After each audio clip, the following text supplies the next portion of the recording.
आज हम सभी लोग इस मंदिर के प्रांगण में बैठकर के सत्संग का लाभ उठा रहे हैं और हम सब भक्तों का बड़ा परम सौभाग्य है कि हमें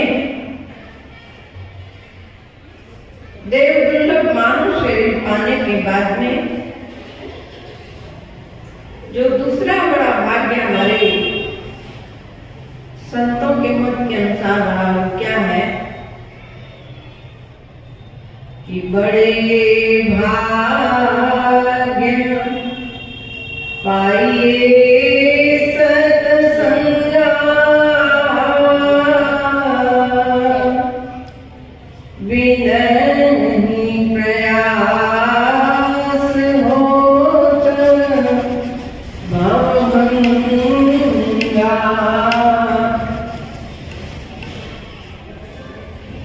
कि जीवन में सत्संग की प्राप्ति होना। मनुष्य शरीर हम सबको मिला है, भगवान की कृपा हो गई हमारे ऊपर, मनुष्य शरीर प्राप्त हो गया। लेकिन मनुष्य शरीर पाने के बाद में संतों का संग, जिनके संग में रहने से हमें कैसे जीवन में सत्य का संग कर सके, वो जीवन का उद्देश्य हमें प्राप्त हो, वह सत्संग है। क्योंकि हमने अपने जीवन का लक्ष्य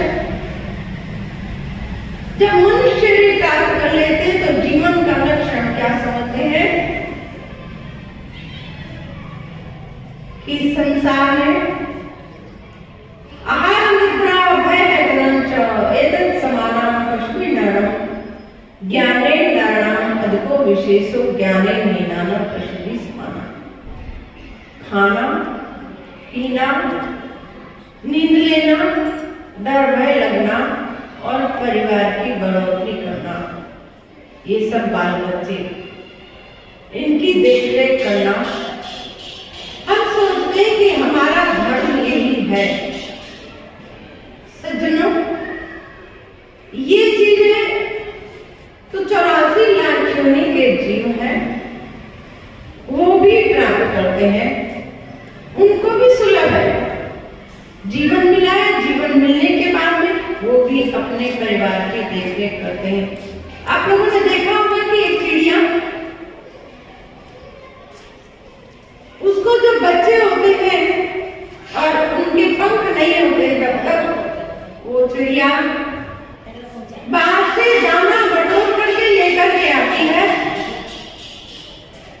और उसके पश्चात अपने न उड़ने वाले बच्चे जिनको पंख नहीं है उनकी चोंच में उस दाने को डालती है।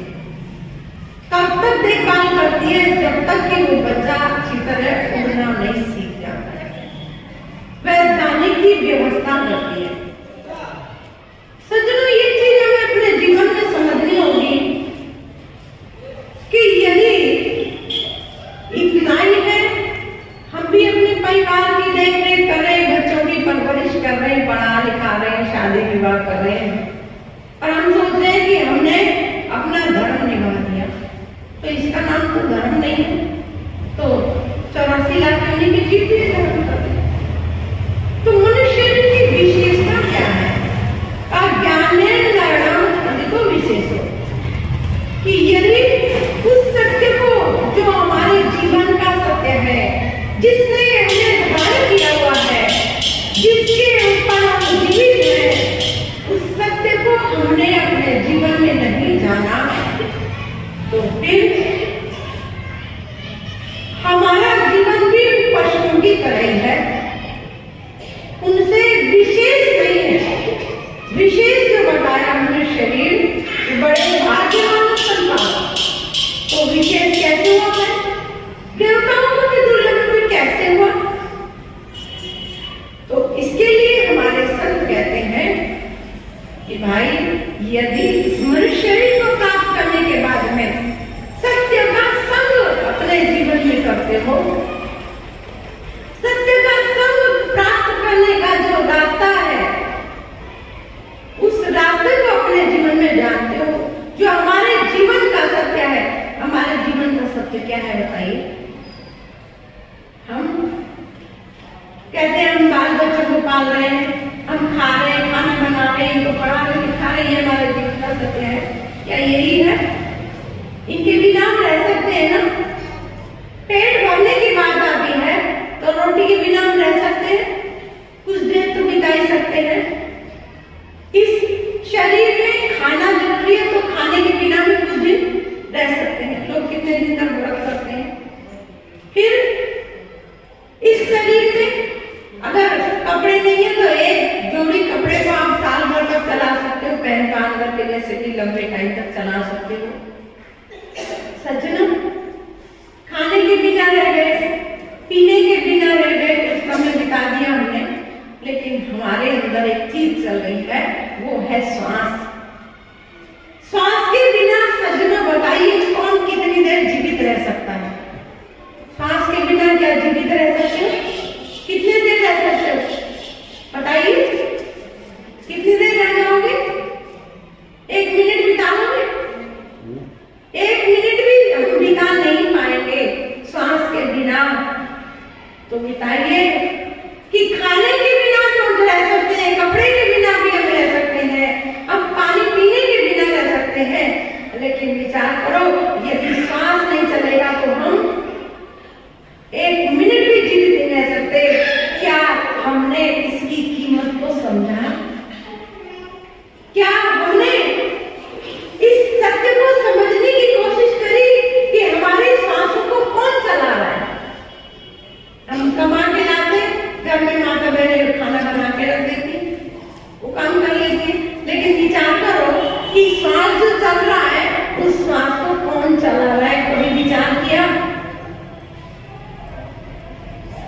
हमारे संतों ने गाया है कि मानुष मन में जरा विचार, जिसने रचा है यह संसार, ऐसा सच्चा कुशल कारीगर कौन है? मानुष मन में जरा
विचार, जिसने रचा है यह संसार, ऐसा सच्चा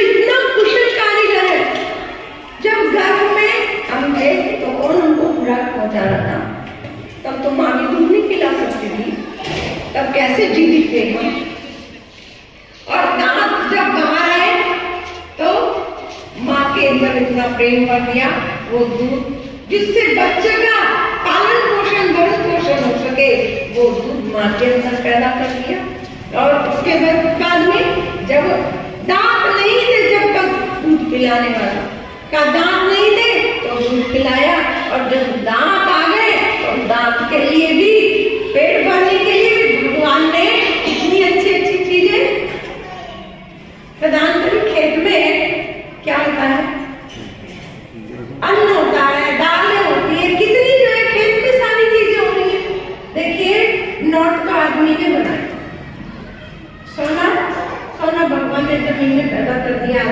खोज कर ली, सोना चांदी तांबा सब निकल गए, लेकिन विचार करो, नोट आदमी ने बनाए कि आप खरीद सकते हो, लेकिन भगवान ने जमीन के अंदर जो पैदा किया, भगवान क्या वसूली कर रहा है? आदमी से खरीद के लाओ तो वो वसूली करेगा, लेकिन भगवान कुछ वसूली नहीं कर रहा है। आप खेत में मेहनत करो तो आप जो बोकर के आओगे उसके बदले में आपको अन्न बोगे तो अन्न निकलेगा, दाना जो भी दाना बीज बोकर के आए हो वो बीज में से वो 1 का 10 गुना 100 गुना देगा। आपने कर्म किया है तो उसका फल आपको मिल रहा है।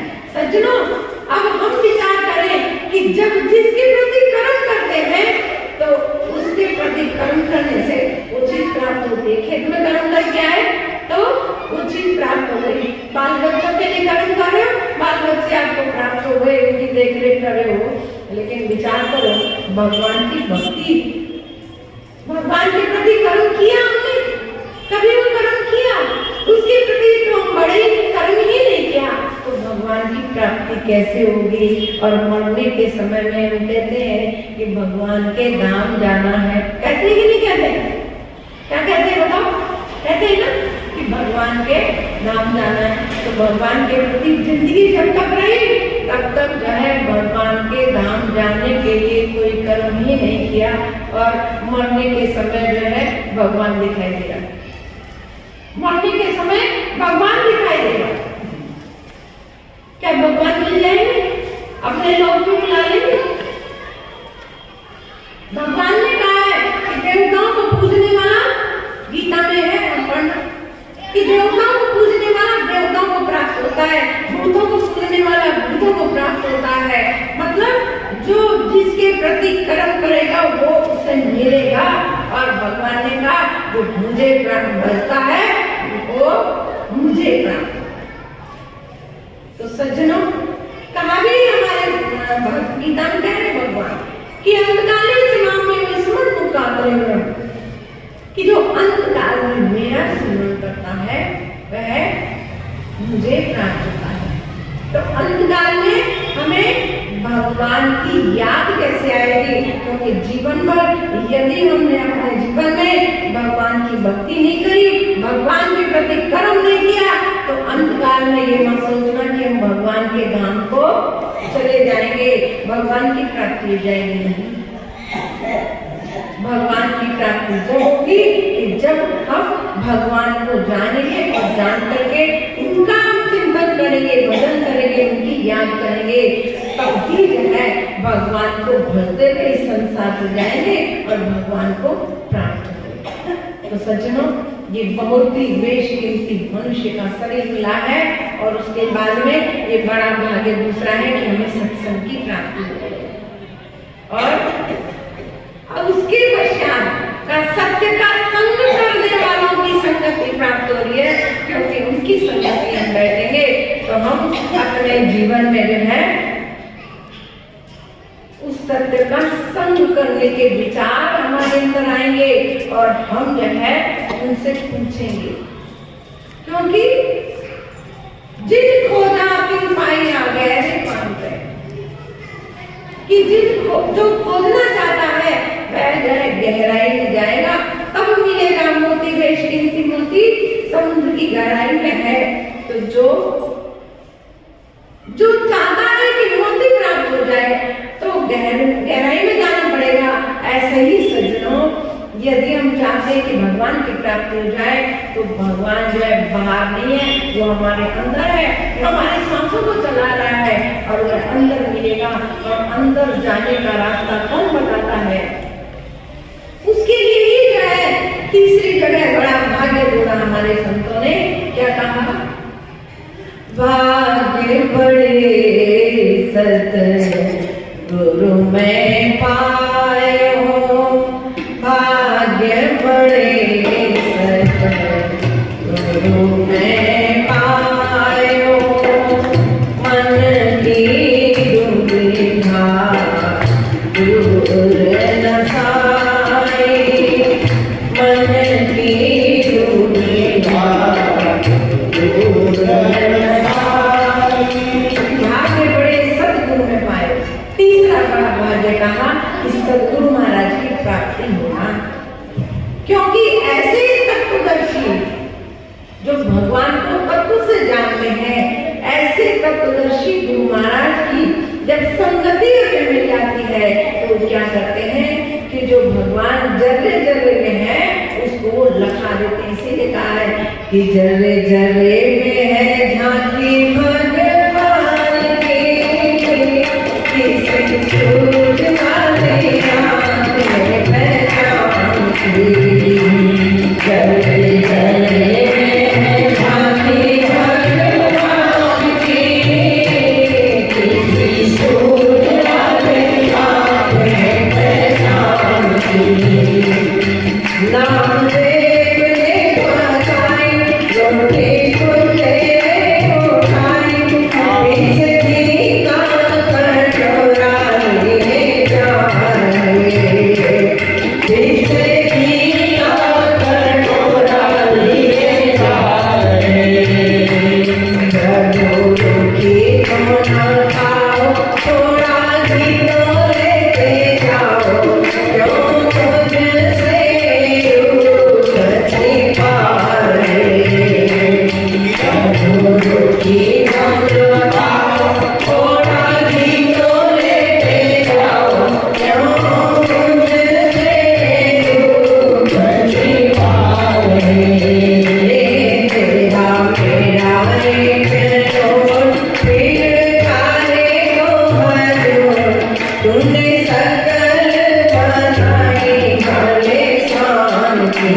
जर्रे में भगवान को पहचानना सीख जाता है कि वह भगवान जर्रे जर्रे में कैसे।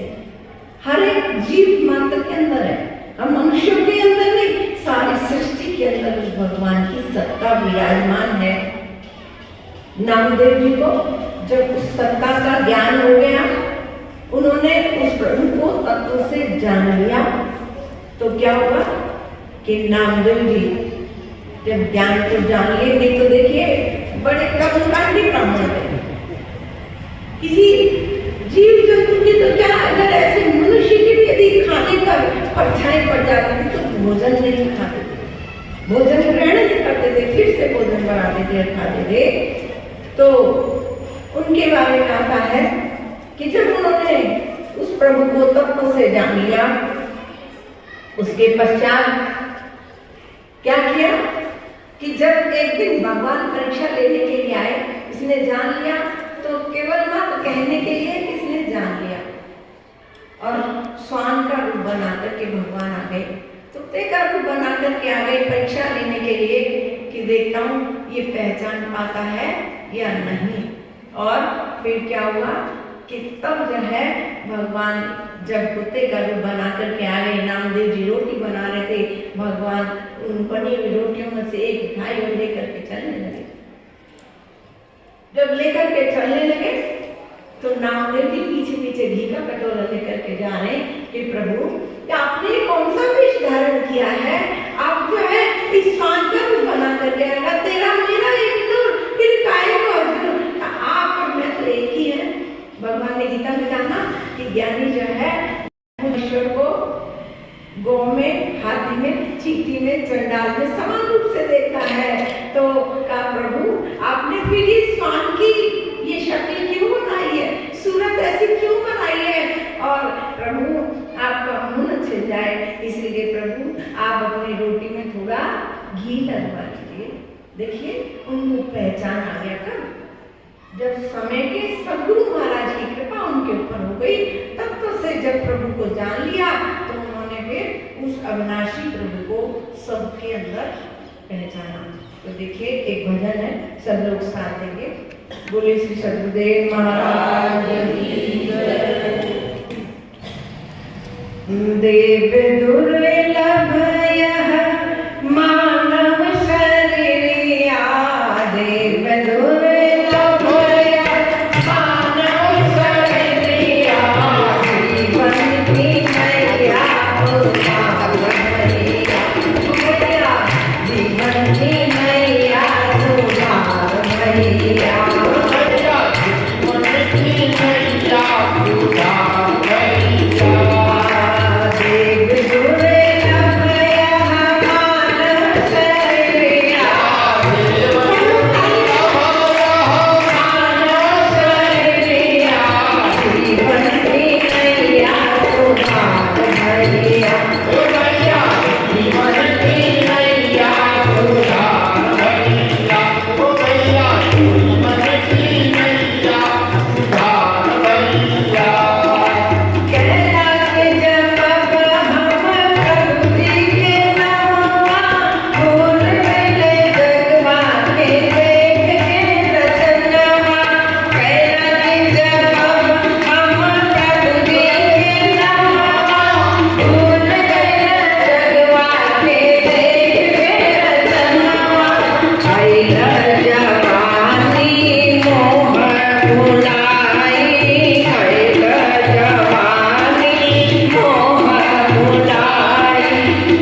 जीवन जो है, मनुष्य का शरीर हमें कुछ सुधार लाने के लिए मिला है, अपने जीवन को पशुओं जैसा जीने के लिए नहीं मिला है। भगवान को जानकर के भक्ति करें। देव दुर्लभ या मानव शरीर जीवन के नए सुधार किया, इस जीवन को सुधारो, क्योंकि ये केवल मात्र भोग के लिए, भोगने के लिए नहीं मिला है। आपको मनुष्य शरीर में आपने बहुत धन संपत्ति सब कमा लिया, और धन संपत्ति कमाने के बाद में भी जीवन में शांति नहीं। धन तो है लेकिन शांति नहीं है। और धन कमाता किसके, परिवार जोड़ता किसके, शांति के लिए ना। शांति के लिए तो जोड़ते हैं कि हमारा परिवार होगा तो सुख शांति से रहेंगे, हमारे लोग बेटे हैं तो सुख शांति से रहेंगे, हमारे पास में धन होगा। अपने गांव कहाँ से हम लोग जो है छोड़ करके यहाँ कमाने के लिए आए हैं कि हम सुख शांति से रहेंगे, लेकिन क्या शांति प्राप्त हो गई? अगर धन कमाने से, मकान बनाने से, परिवार जोड़ने से शांति मिलती तो सज्जनों, मीराबाई को महल छोड़ना पड़ता, भर्तृहरि को छोड़ना पड़ता, भगवान बुद्धराज छोड़ करके निकले, उनको छोड़ना जरूरी था। महावीर स्वामी भी जय राजा के पुत्र से, तो क्या उनको छोड़ना पड़ता? छोड़ते हो? नहीं छोड़ते ना। उसको सबको छोड़ करके निकल गए। उनको जो है धन से शांति मिली नहीं मिली, और परम शांति के लिए, परम शांति के लिए उन्होंने संसार को छोड़ दिया और परम शांति के लिए प्रभु का दामन पकड़ा। प्रभु का दामन पकड़ करके और फिर जो है संसार की सारी जितनी व्यवस्थाएं जिनको सुख शांति का जरिया समझता है मानव, उन सबको छोड़ करके और परमपिता परमात्मा की भक्ति के लिए निकल गए, क्योंकि शांति तो भगवान के चरणों में मिलने वाली है और बाकी मिलने वाली नहीं है। लेकिन मनुष्य क्या करता है? मनुष्य जो है उसकी कैसी आदत बनी हुई है कि वह मनुष्य अपने जीवन के धन को कमाना ही जो है सब कुछ समझता है। वह धन को कमाता है, धन को कमाने के बाद में जो है वह क्या करता है? धन को तो कमा लेता है, लेकिन धन को कमाने के बाद में उसको खर्च नहीं करता है, उसमें से बचा बचा करके रखता है, कमाता है और बचा बचा करके रखता चला जाता है, उसका इस्तेमाल नहीं करता है। और जो व्यक्ति धन को तो कमा लिया, उसने इकट्ठा तो कर लिया, लेकिन उसके बाद में उसका इस्तेमाल नहीं किया। अगर उसका इस्तेमाल नहीं किया तो ऐसे व्यक्ति को क्या करा सज्जनों? हमारे संतों ने कहा, ऐसा व्यक्ति जो धन को तो जोड़ लेता है लेकिन धन का चौकीदार बनकर के उसकी रखवाली करता, उसका इस्तेमाल नहीं करता, कहते हैं उसको सफल कंगाल का। वो धन होते हुए भी उसकी रक्षा तो कर रहा है लेकिन यूज नहीं हो रहा है, वो सफल कंगाल है, क्योंकि होने के बाद में भी उसका इस्तेमाल नहीं कर रहा। और उसके बाद में क्या कहा कि असफल कंगाल होता है। दूसरा जो असफल कंगाल होता है वो कैसा होता है? उसके पास में होता भी नहीं है और वो खर्च भी नहीं करता। उसके पास में जो है होता भी नहीं है और खर्च भी नहीं कर, खर्च भी कर सकता तो है ही नहीं उसके पास। वो जो है असफल कंगाल है, क्योंकि उसके पास में है ही नहीं। सफल कंगाल कौन सा हुआ? जिसके पास में है तो, लेकिन चौकीदारी कर रहा है, उसका इस्तेमाल नहीं कर रहा है। अब ऐसे ही जो है हमारे संतों ने क्या कहा कि उसके बाद में जो है एक होता है भोगों का दास और एक होता है भोगों का स्वामी। भोगों का दास कौन सा है? जो उसे रोजक मिल जाए, कुछ मिल जाए तो वह उन भोगों को भोगता चला जाता है, भोगता चला जाता है, दास बना हुआ। और एक होता है भोगों का स्वामी। भोगों का स्वामी कैसा है कि उसे यदि मिल भी जाता है तो उसके बाद में भी वह उतना ही इस्तेमाल करता है जितना कि उसे जरूरत है, उसके आदि नहीं बनता। उसके अधीन बन करके नहीं रहता है, और वो है भोगों का स्वामी। अब भोगों का दास कैसा होगा? एक कहानी मेरे को याद आ गई कि एक जो है पंडित जी थे, और पंडित जी लोगों का आप लोग जानते हैं, अगर मिल जाए, निमंत्रण आ जाए तो 4 जगह का निमंत्रण स्वीकार कर लेते। पितरों पितृपक्ष होता है, होते हैं तो देखो 4 जगह का निमंत्रण स्वीकार करके खाते रहे। अब जो है क्या हुआ कि वह खाते जाते थे, निमंत्रण मिल गया, खा लिया, और फिर जो है अब वो सेठ क्या करे, सेठ के पास में, जिसके पास में निमंत्रण आया, तो बहुत सारा जो है भोजन परोसा गया, और फिर पंडित जी को लड्डू भी, मिठाई रखना जरूरी है भाई, पंडित जी को भोजन में बुलाया है तो मिठाई रखना भी जरूरी है, मिठाई की रखी। जब भोजन की सभी सामग्री रखी, उसके बाद में पंडित जी ने तो बहुत भोजन खिलाया, सेठ जी ने खिलाते गए, खाते गए, और उसके बाद में जो है पंडित जी ने क्या किया, अब सेठ जी ने क्या किया, जानते थे पंडित जी के आकर, कहा पंडित जी ये लड्डू खाओ, तो कहा भाई पेट भर गया, अब नहीं खाऊंगा। कहा अरे भाई सेठ जी, क्या मेरा सेठ जी कहते, अरे ब्रह्मा देवता कैसे हम बात करें, इतना लड्डू नहीं खाया तो क्या खाया, आप खाइए, आपके लिए तो लड्डू बनवाए गए हैं, आए हैं आप खाइए। ब्राह्मण देवता ने उसमें से खा लिया, उसके बाद में कहा सो गया। तो कहा देखो सेठ जी ने कहा कि देखो ब्राह्मण देवता, अब यदि आप उसमें से एक लड्डू खाओगे, एक लड्डू का 10 रुपया और महीने का आपको दक्षिणा, तो अब जो है 10 रुपए के लालच में पंडित जी ने और 2-4 दबा दिए, लड्डू खा लिए। अब फिर अब तो भाई हो गया, अब नहीं खाया जाएगा। अब देखो पंडित जी, सेठ जी ने फिर कहा देखो पंडित जी, अब जो है यदि आप और लड्डू खाओगे तो एक लड्डू का 50 रुपए के हिसाब से और दक्षिणा मिलेगी, आप खाइए। अब उसने बढ़ा दिया तो और सेठ जी ने खा लिया। अब जो है सेठ जी के हालत, उनकी जो है पंडित जी की हालत बहुत खराब हो गई कि अब जो है उनसे चला नहीं जा रहा, हिला नहीं जा रहा है। तो कहा भाई क्या हुआ, पंडित जी जो है हार गए, जो भी दान दक्षिणा मिली दे करके घर में आए, घर में आकर के जो है हालत खराब पड़ गई। से पूछा, धर्मपत्नी ने पूछा क्या हुआ, आप तो भोजन करने गए थे और भोजन करके आते तो बहुत खुश होकर के आते, आज जब है परेशान क्यों लग रहे हैं? का देखो आज मेरे को इतना खिलाया सेठ जी ने, और दक्षिणा देते गए, पंडित को लड्डू खिलाते गए, बहुत सारे लड्डू मैंने खा लिए हैं। तो कहा चलो तबीयत ठीक नहीं तो चूर्ण दे दूं, चूर्ण में कुछ खा लो भाई, गैस नहीं फल चूर्ण है, चूर्ण में कुछ खा लो, उससे क्या होगा आपका जो खाना है वो हजम हो जाएगा। अब जो है अब देखिए पंडित जी के ऊपर लोग सवाल था।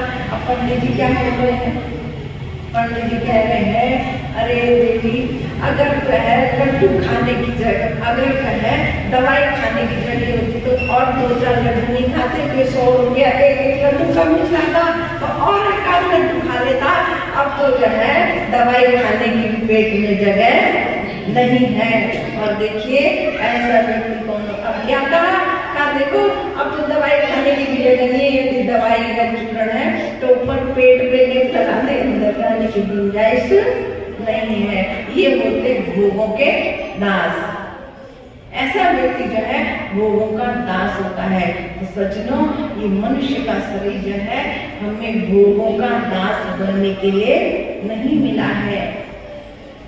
हमारे संतों ने कहा है खाना पीना जीने दो, नहीं जीना खाने पीने दो, लख लानत उस कमीने दो, जो खांदा पीता मर जादा, जेड़ा एक बार भक्ति परमेश्वर की जो कर डाला, मिट जाता संशय आत्माला, बहुत सागर पार उतर जाता। कि जीवन में का है खाना पीना, जीने के लिए आवश्यक है कि खाना पीना पड़ेगा, लेकिन जीना किस लिए है? नहीं जीना खाने पीने, लेकिन जीवन जीवन जो है ये जीना केवल मात्र खाने पीने के लिए नहीं मिला है। लानत उस कमीने जो खाना पीना मर जाता, किसका जीवन धिक्कार है जो खाते पीते ही अपने जीवन को बर्बाद करके चला जाता। लानत उस कमीने जो खाता पीता का जीवन है, लानत उसकी जिंदगी जो खाते पीते मर जाता है।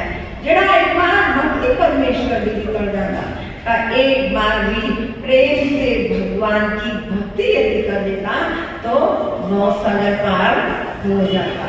इसीलिए सज्जनों, भोगों के दास न बने हों, अपने जीवन में भगवान को जान करके और भक्ति करें। इसीलिए देवदुर्लभ मनुष्य मिला है और इसीलिए देवदुर्लभ कहा, क्योंकि भोग तो देवता भी भोग लेंगे, 84 लाख योनि के जीव भी भोग लेंगे, लेकिन देवता भी भगवान की भक्ति नहीं कर सकते, मनुष्य कर सकता है। इसीलिए इस शरीर को देवदुर्लभ कहा। तो मैं यही कहूंगी कि देवदुर्लभ मनुष्य शरीर को प्राप्त करके अपने जीवन में भगवान की बंदगी करें, भगवान को जाने और जान करके अपनी आत्मा का कल्याण करें।